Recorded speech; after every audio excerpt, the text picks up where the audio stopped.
implications of the DCEU future. Cool. Brian, again, you have Dwayne Johnson, cheering on his victory because the audience loved it. Yep. If this is what we are to expect of the next Black Adam film,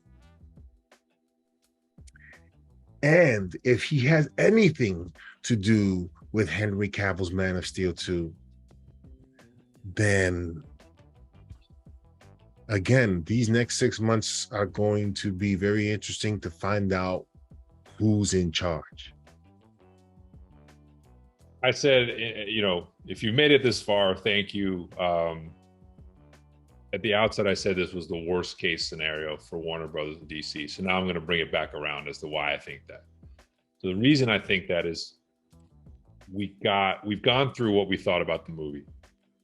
You have a movie that is going to lose money. So WB is going to take an L out of the gate on the debut of this character. But because the audience reaction is what it is among the Dwayne Johnson fan base, it tells me that they will learn nothing for the future. They will say, like, if the critical score had been backed up by the audience score, then there would have at least been maybe a modicum of hope that they would have said we have to change. We got to make an adjustment, a course correction. But I think they are going to circle that audience score and double down and say, this is why we made the movie this way. This is who we made it for. Critics be damned. This is what the people want to see. And they're going to apply that formula to Henry Cavill's return as Superman and every other DC property they're allowed to get their hooks into. And to me, you have Warner Brothers, which could be handcuffed because if they lose money on this, if they can't salvage Aquaman, if Flashpoint can't get off the ground in the end because of the Ezra Miller situation, and they are left with their fate in the hands of Dwayne Johnson, it's over for this universe. And That's why I think it's the worst case scenario. And Zaslav sells DCIP. I mean, that would be the only hope, quite honestly. But that's my fear. My fear is that they are going to look at this as a smashing, successful debut and say, this is a formula that we can apply across the board. And we're just going to get all sorts of versions of this movie in other characters, including Superman. Again, the next 6 months are going to be very telling because if we get a green light, then we already know what's up. And we're just going to have to deal with whatever comes. But I think it's going to happen. I mean, I think the fact that they forced Cavill back into the studio, and he confirmed now that he's signed, like he is Superman. This ain't like a completion of a contract. It's a new contract, which means Dwayne Johnson, when they lose money on this movie, his pitch to the studio is going to be, yeah, but this was just setting the table, and now I've got Superman, and everyone's talking about it. And you give me Superman in the sequel, that's $1 billion. We know it's not, but like that's what he'll say. Well, Brian, it could be if we see something different in how this is done in the story that they tell. If this is just more of the same sort of action, because we already got a glimpse, y'all. We already got a glimpse of what it's going to look like.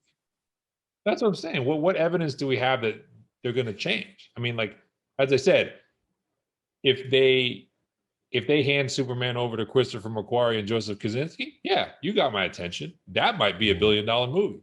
Yeah. But Black Adam 2 is going to be directed by Joan Colette Serra, 100%. They're not changing director. It's going to be written by the same guy that wrote this movie and wrote Rampage. They're not changing that. So they're just going to be writing lines for Henry Cavill Superman in that framework. How is that good? How is that a Yeah. win for DC? Yeah. It's Yeah. not. It is not.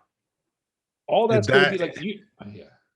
if that is what is going to transpire, then yes, then the DCEU is doomed. We're going to get 2 or 3 or 4 or 5 years of this, Yeah. of That's whatever what I see. of whatever the Rock has in store for us, That's what and I we're see going to have to coming. deal with it. Yeah, because they're going to look at the audience score that on Rotten Tomatoes. And by the way, I just want to point out that audience score is very selective because the cinema score is only B plus. So this is not like, Avengers stuff was A plus, right? Like Batman was A. Like this is not that. Yeah, yeah. So the audience is mixed on this. And but the audience he's looking at, because he's going to choose the best number, is the Rotten Tomatoes one, which is littered with his fans. And I went through and read a bunch of them. Yeah. So they're going to look at that and say that's a mandate. That's a mandate for them to do more of this. And that's a formula for disaster. How do you grow? How do you grow this? Not by doing more of this. This movie wasn't supposed to make what it's going to make right now. We're losing money. How is this good? Yeah, that's what I mean. It's like you go back to like Man of Steel. They were disappointed in 662 million. This movie won't touch that number. Yeah, that was 10 years ago, right? So 662 now would be like 800. Like so they put Batman in. That movie should have been locked for like 1, 2, 1, 3, and it did 820. So if Batman versus Superman with Wonder Woman thrown in couldn't get you to $1 billion when they were doubling down on the same formula and going at that time to the Zack Snyder direction, how is this, if it's starting out at $400 million, going to somehow quantum leap to $1.2 billion and $1.3 billion just because Henry Cavill's in it? Yeah. There's no way. Not a chance. And yeah, don't get me wrong. I'm sure there'll be some cool scenes of them bopping each other and using their powers against each other. But like, it's a waste. It's a waste for them to do that in the second movie. And if The Rock is producing Henry Cavill's Superman movie, which I guarantee he's going to be, that is a limiting factor on how good that movie can be based on the stable of people that he works with.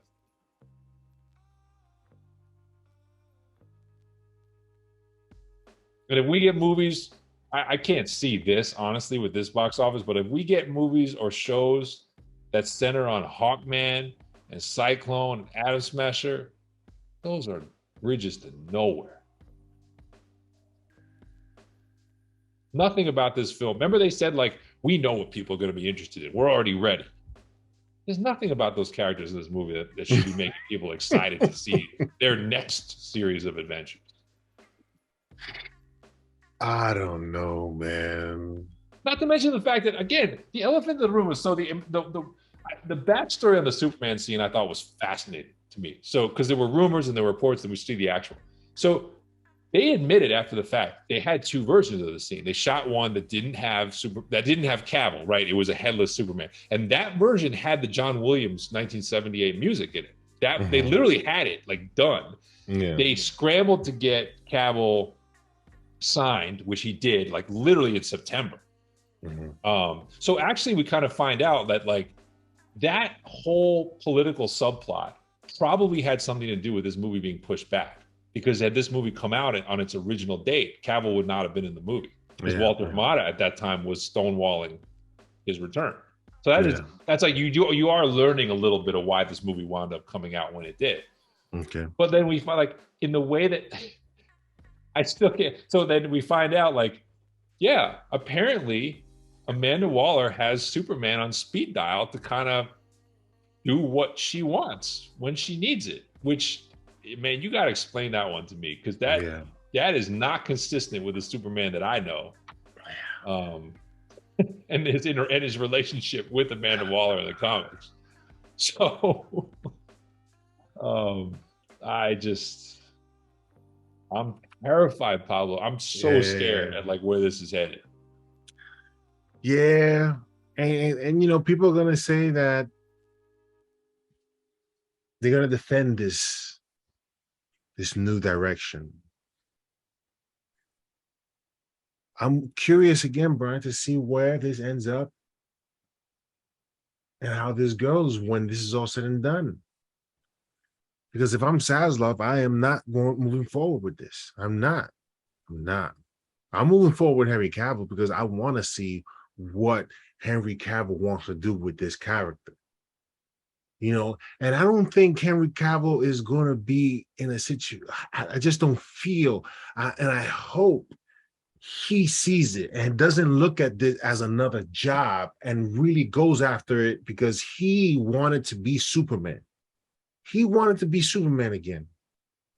So this is your second shot to do it the way you wanted to do it, the Superman that you wanted to see.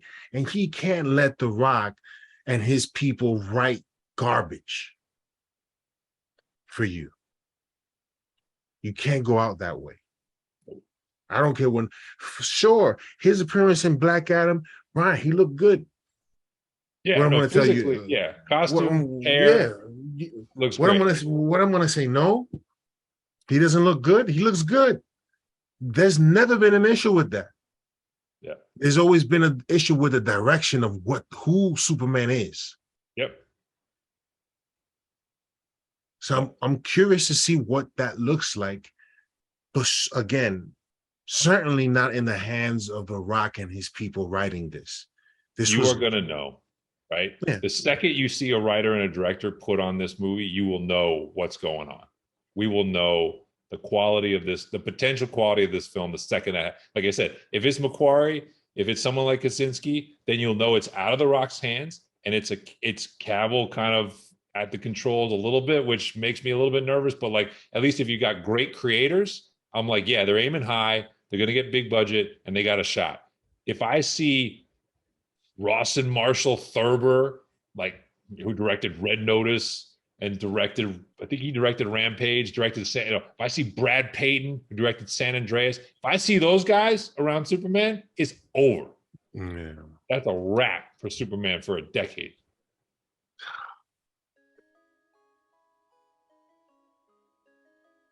Rock, it's time to really look at what you are trying to do, because you are better than this. Whoever's telling you that this is great, this is fantastic, no, it's not, man. No, it's not. Feel how you want to feel. You want to be upset about it, go ahead, be upset about it. But I'm telling you, this is garbage. Yeah, and like let's be frank. The issues with Man of Steel do not, in my opinion, have anything to do with the visual quality of the action. Superman, his flying effects, his fight in Smallville, some of the stuff he does to Zod, which Black Adam stole in this movie. I don't think you're going to do a lot better than that with the people The Rock works with. Yeah. People's complaints with Man of Steel had a lot more to do with the tone of Clark, right? It was what they, like, quite honestly, Cavill had like 10 lines in that movie. He doesn't say anything. Like he just isn't dynamic. And he's screaming like 8 times. Exactly. So it's the characterization, right? It's the writing of Cavill that was the weak point of Man of Steel. Well, we just got done with a movie where they basically put the writing in the trash can at the start and said, we're going to go all in on action, action, action, action. You aren't going to do better than what Zach did. I'm sorry. Like, now I think you could do different. And if it's like someone like Kaczynski who does things very practically, I'd love to see that, because his aerials and flying, like in Top Gun Maverick, are just incredible. But like,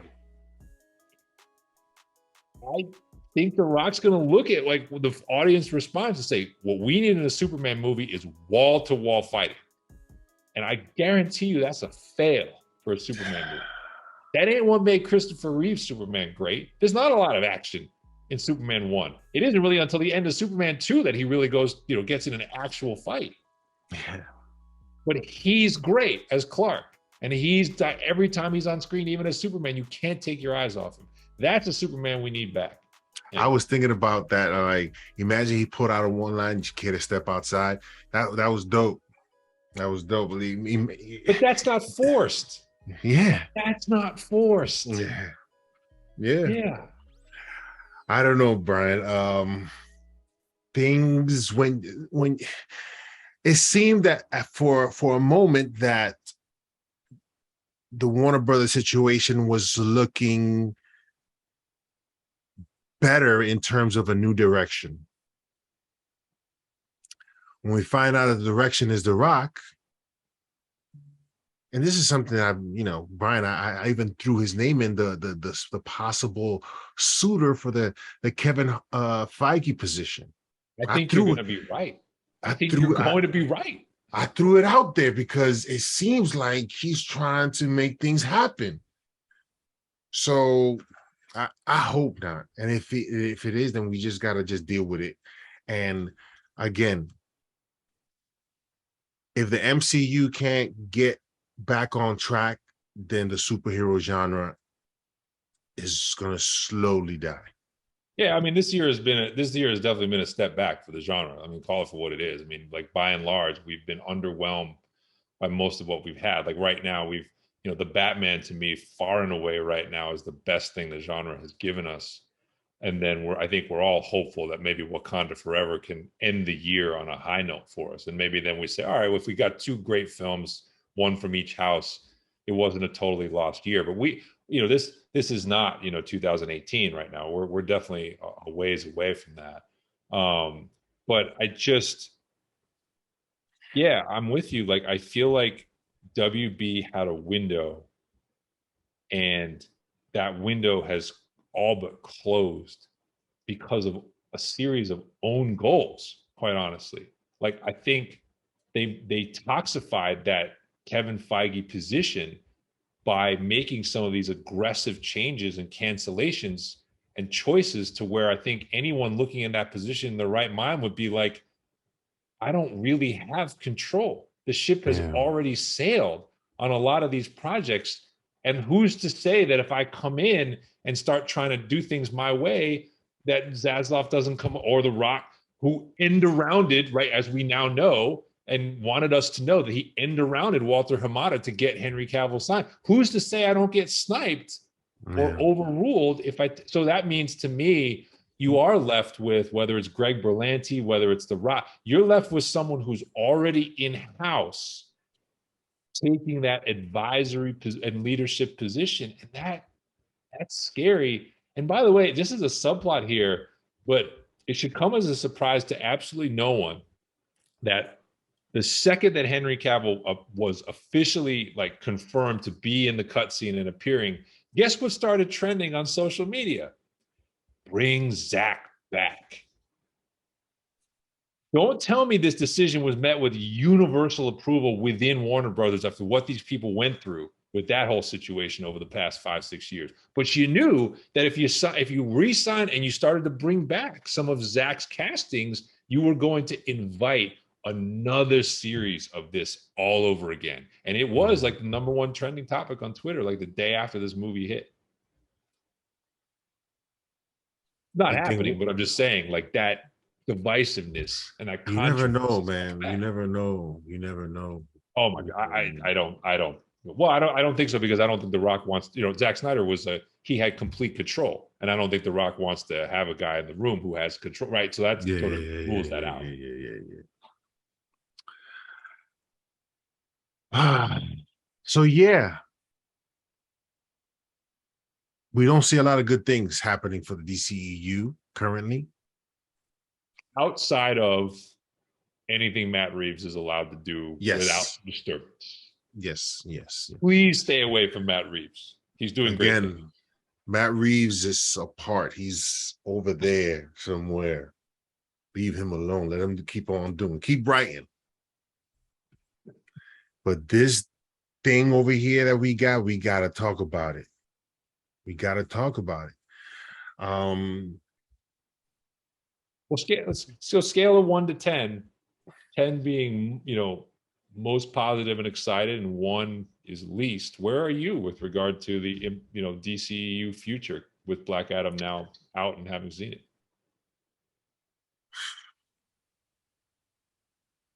I'm at a 1. Yes, low. I would be with you. I'd say 2, maybe 2.5. Like, yeah, I'm Yeah. with you. It's not Yeah. high right now. I'm very scared. Yeah. Even after seeing the attempts of getting people to go to the theaters by telling you in advance that this person was going to be in. They I didn't knew even him try to wipe that scene from you. It was everywhere on social. They didn't even bother. They wanted you to know that it was there. so that you can go see it. Oh, and by the way, remember that whole thing about the Justice League being in the movie? So we find it's the posters. Yeah. Screw you, man. That is so freaking. We knew it was BS, and then I saw it, and I Yeah. was like, "Well, that's why he's like, you got to see the movie." Like, whatever. It's like, again, I was insulted. Um, and I don't know where we're gonna go with this. Our worst fears are coming to pass with The Rock taking over. Listen, if The Rock, hey, if you want somebody honest, Rock is gonna tell you what it is, hit me up. I'll be happy to consult. But you got to be willing to say, you got to be willing for me to tell you, no, Rock, we can't do it this way. Yeah, it's always You, the yeah. I yeah, mean, some ways the really scary thing to me too is like when you look at Warner Brothers' state as a company where they are bleeding cash. I mean, and like they just announced some massive restructuring charges, and it included like I think a 2.5 billion of write-offs already that they know for programming, which sort of implies to me they're not done, wiping stuff off the board. But there's a world here. If I look at The Rock's track record, one thing The Rock, he's going to lose money on this movie, that is a rarity for him. He is typically not a money loser for a studio. One of the things I fear the most, and one reason I'm at a 2 on the scale of 1 to 10, is with Warner Brothers being struggling for cash, there's a world where they cut the budgets on these and they make them like $100 million budgets instead of 200 million. And now movies that generate 300 to 400 million of global box office actually make money. Yeah. And are modest victories for the studio. But for us as fans, that's not going to be a world we want to live in for DC characters. I can tell you that right now. Like, there's nothing wrong with Shazam, but like, Shazam was $100 million budget, global gross 366. That turned a modest profit. If we have a legion of Shazams for our characters, that's a failed universe for fans of the genre, even if it does make money for the studio. I'm dreading that might be where we sort of end up. The beginning of the end. Hopefully, MCU can rally the troops and get superhero movies made with standards and some intelligence and some thought-provoking ideas rather than the garbage we've been given. Well, we finally got a full non-grainy look at new Kang in the quantum realm, and Jonathan Majors looks awesome. So, and he looks, oh my God, he looks terrifying in Creed 3. Like, I don't know what workout regime or substances that guy was on, but yeah, you know me, I'm already disappointed in what it should have been. It doesn't I seem think, like it's Clover's. yeah, I think there's a fascinating story in that family's world that they can explore. The Lang family, but whatever. It's they're gonna do what they're gonna do over there. But it looks, I think it'll certainly possibly honor that sort of that Rocky 3 film in terms of the this, because I'm pretty sure this guy's gonna be scared of him, because this dude Jonathan Major is gonna play the hell out of it, and I'm looking forward to seeing his performance in that. I would just say, like, we're pretty far afield, but like with those two trailers coming out so close together, one of the things it underscores to me is how talented he is as an actor, because it's a completely different affect in the Creed 3 trailer than the Loki season, than what you see, the brief snippet of Kang in Quantumania teaser, who looks comics accurate. That shot of him like in the ship or whatever, where he's got the blue suit and a helmet. He looks great. And then you hear him and you're like, that's not the same guy that was speaking in the Loki finale. I mean, this is Jonathan Major's world. We're just all got a front row seat to what he's about to do in the next couple of years. Yeah, I feel like. yeah, that's gonna be very exciting. Ladies and gentlemen, that's our show. This has been a review of the Black Adam film. We broke it down so you can get an understanding of where we're coming from. I know it was a lot. But again, if you liked it, good for you. But I just don't think this is the direction that we should be heading towards. Again, this was insulting. And the fact that you guys pointed out the same things is just amazing to me, how people like this film. It's just amazing to me. It's like, how do you defend it? How do you really defend this movie being dope? I want to hear that conversation. I'm gonna try somebody. I know a couple of people. I'm gonna try to get them on the show, Brian. I just want to hear them. And this is not to bash anybody. I just want to hear what was so great about this film. You know, Every film, like every film can find an audience. I mean, that's part of what makes consuming these fun, right? Is like very few things have unilateral approval, but. Yeah, I mean, DC's been a very uneven ride, for the last 10 years, but I just struggle to see how you could say this is in the upper echelon of what they've produced. I mean, if you say like, all right, you got like Dark Knight, original Wonder Woman, depending how you feel about Joker, you got a couple things, the Batman, you definitely have some things that you're like, all right, that I would think most people consensus would be like those were enjoyable to great, pieces of cinema.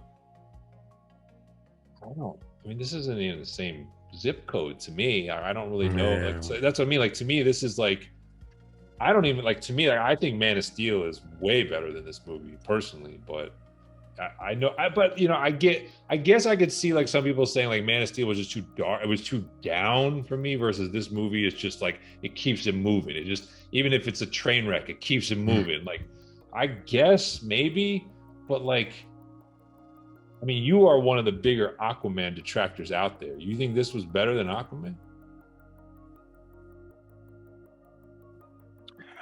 No, man. I think visually the CGI was on point for Aquaman. It was at some points it was very nice to look at. I have it down there with Aquaman. For me, it's just down there with. It's just, even though I think what's unique about Aquaman is the underwater stuff, is that exploration of a whole new world, regardless of how corny it was and stuff like that. But I wasn't reminded of anything else. I was in this movie with Aquaman. With Black Adam, I was thinking about all this other stuff that I've seen already. That's what's the problem, Brian. That's why Aquaman was better. Yeah. But that's our show. We'll see you next time on the Nerd Gen Report.